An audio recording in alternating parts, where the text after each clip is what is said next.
Hello guys, welcome back to our channel. അപ്പോൾ ഇന്ന് നമ്മളൊരു കുക്കിംഗ് വീഡിയോ ആയിട്ടാണ് വന്നിരിക്കുന്നത്. കുമ്പളങ്ങ ഇട്ട് എങ്ങനെ മോരുകറി വെക്കാമെന്നാണ് ഇന്ന് നമ്മൾ നോക്കുന്നത്.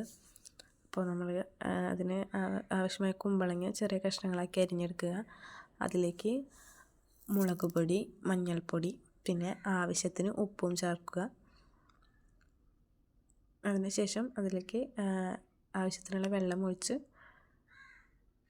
വേവിക്കാനായി വെക്കുക. വളരെ സിമ്പിളായിട്ടുള്ളൊരു ഡിഷാണ് കേട്ടോ. മോരുകറി എന്നൊക്കെ പറയുമ്പോൾ എല്ലാവരും വലിയ വലിയ സംഭവം എന്ന് വിചാരിക്കും. പക്ഷെ അങ്ങനെയൊന്നുമില്ല, ചെറിയ സിമ്പിളായിട്ട് നമുക്ക് ഉണ്ടാക്കാൻ പറ്റുന്നൊരു മോരുകറിയാണിത്. എന്നിട്ട് അപ്പോൾ നമ്മളുടെ മോരുകറിയുടെ കുമ്പളങ്ങ ഇവിടെ വെന്ത് വന്നിട്ടുണ്ട്. ഇനി നമ്മളതിലേക്ക് തൈര്, കുറച്ചുകൂടി കട്ടിയുള്ള തൈരായിരിക്കും ബെറ്റർ. അപ്പോൾ കുറച്ചുകൂടി മോരുകറി നല്ല കട്ടിയിൽ കിട്ടും. ഇനി നമ്മൾ തൈര് അതിലേക്ക് ഒഴിച്ച് കൊടുക്കുക. പുളിയുള്ള തൈരായിരിക്കും കുറച്ചുകൂടി നല്ലത് കേട്ടോ.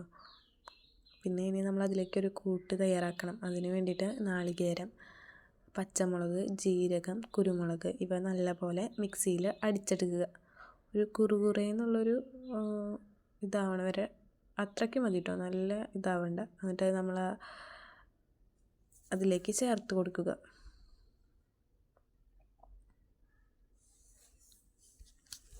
അപ്പം നമ്മളുടെ മോരുകറി ഏകദേശം ശരിയായി വരണ പോലെ ആയിട്ടുണ്ട്. ഇനി നമുക്ക് ഇത് കടുക് കാച്ചണം. അതിന് വേണ്ടിയിട്ട് നമുക്ക് ഉണക്കമുളകും വേപ്പിലയാണ് നമ്മൾ എടുത്തേക്കുന്നത്. ചീനച്ചട്ടി അടുപ്പത്ത് വെച്ച് അതിലേക്ക് വെളിച്ചെണ്ണ ഒഴിച്ച് എന്നിട്ട് കടുക് പൊട്ടിക്കുക.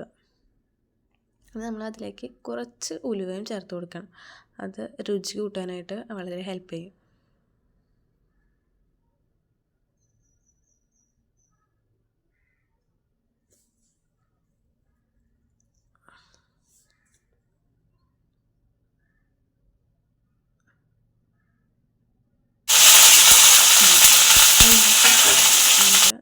വേപ്പിലയും മുളകും ചേർത്ത് നല്ലപോലെ ഇളക്കി കൊടുക്കുക.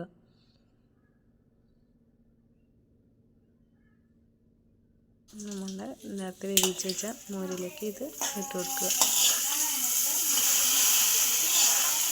നമ്മുടെ മോരുകറി വളരെ സിമ്പിളായിട്ട് ഉണ്ടാക്കാൻ പറ്റുന്നൊരു ഡിഷാണ്. എല്ലാവരും വീട്ടിലെന്തായാലും ചെയ്ത് നോക്കുക.